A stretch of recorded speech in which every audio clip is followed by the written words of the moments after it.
Today we're going to be discussing Franklin Roosevelt's New Deal programs and how he helped to stimulate the economy during the 1930s. After becoming president, FDR uses government programs to combat depression. We're going to see that he puts a lot of money, government money, into these programs. This is going to be quite different than Herbert Hoover's philosophy, as we saw with the last chapter.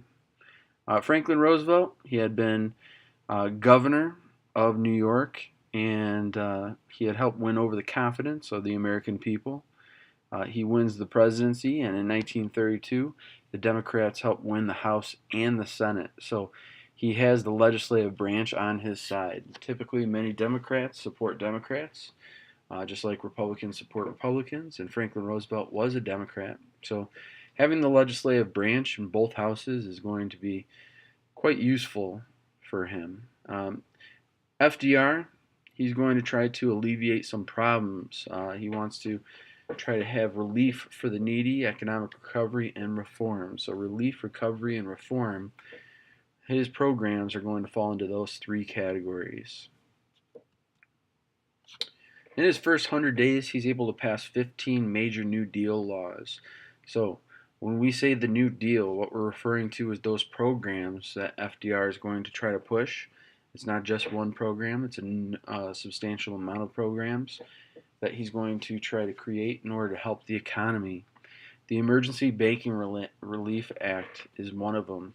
The bankings were closing at an alarming rate, and he's going to try to decide which ones are sound. They're going to have bank holidays. They're going to close all banks, and or most banks, and they're not going to be open until the government has inspected them. Many people had been taking out their money. Banks didn't have any more money left, so they closed their doors and they closed. Anybody else who had money in that bank was out of luck. So by the government closing it down, inspecting it, and reopening the bank, people are going to believe that that bank is now solvent.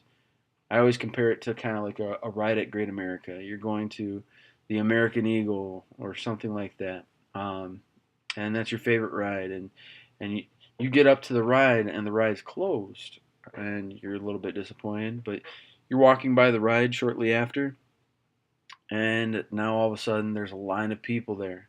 You're probably going to assume that the ride was closed, people had fixed the ride, and now it's working because people are now coming back to the ride. Same thing with this bank. FDR, he starts to have twice a year important fireside chats where, with the radio, remember there was no television at the time, and many people had radios inside the home.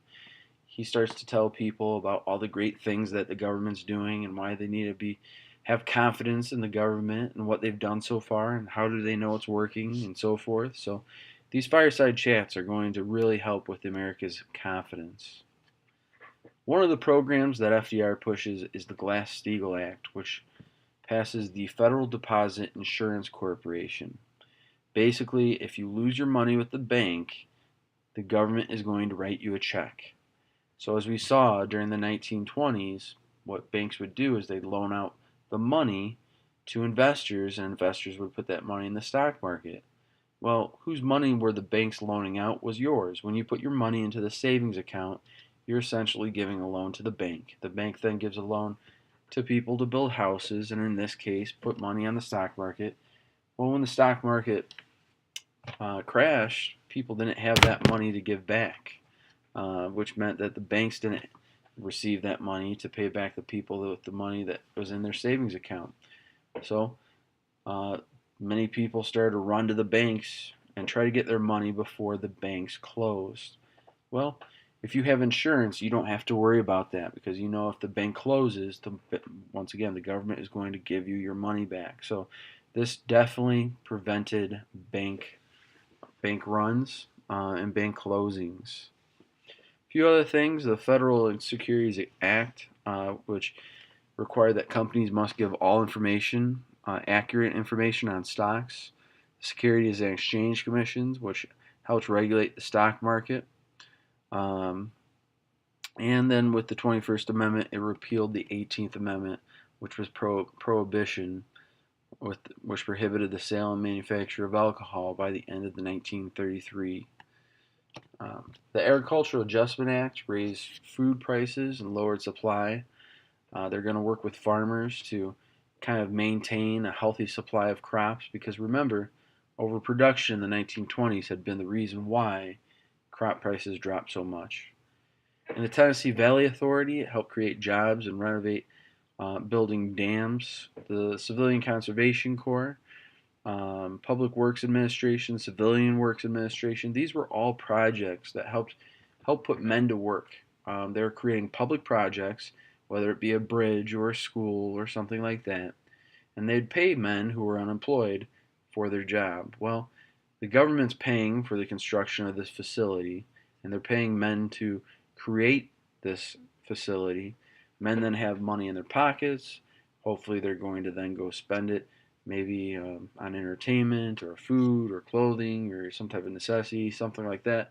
Well, people then are also going to have to create those necessities. So it's going to put money back in the economy. The NIRA established codes for fair practices for industries, set standards. The NRA set standards on prices and limits productions. As far as food, clothing, and shelter goes, the Homeowners Loan Corporation tried to prevent foreclosures, working with people to refinance homes and so forth.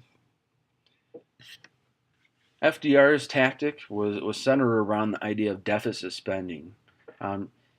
The government, they might be bringing in $1 billion, but then they're spending $3 billion. Those numbers I'm just throwing out there, but they're basically spending a lot more than what they have. And the more money that they're spending in the economy, they're going to hope to jumpstart the economy.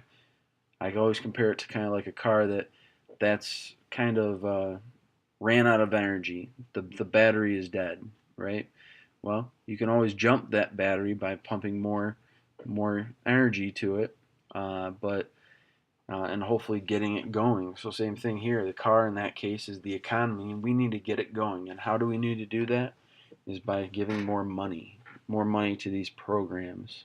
Liberals, they started to believe that there wasn't enough being done to help the poor or fix the economy. While conservatives, they criticized Franklin Roosevelt for controlling businesses and spending too much money and things like that. As far as the Supreme Court, they did rule a few programs to be unconstitutional, and Franklin Roosevelt comes back with his court packing bill and tries to reorganize the Supreme Court, which he cannot do. It's not in his ability to do so. Only Congress can do that. But we see the struggle that starts to occur between the executive branch and the judicial branch. Some conservative opponents, they started to criticize Franklin Roosevelt. Dr. Townsend, he comes up with a pension plan for the elderly, which Franklin Roosevelt will later take that idea and make it into what we know Social Security. At the time, Dr. Townsend, he wanted to give $200 to everybody who was willing to retire who was over the age of 65. But Franklin Roosevelt says, you know what, 200's, that's too much. We'll give $85. So this is the Social Security system we still know today. By giving people an allowance to retire, that frees up that person's job, so somebody who's unemployed can then take that job. And not only that, the person who's retired is receiving money from the government, and they're then going to put that money back in the economy. If they're going to buy a car, for example, you're going to need people to build that car. So that's going to help the economy as well. Next week, we'll focus on how the New Deal, the second New Deal, which was an extension of the first New Deal, is going to affect the economy.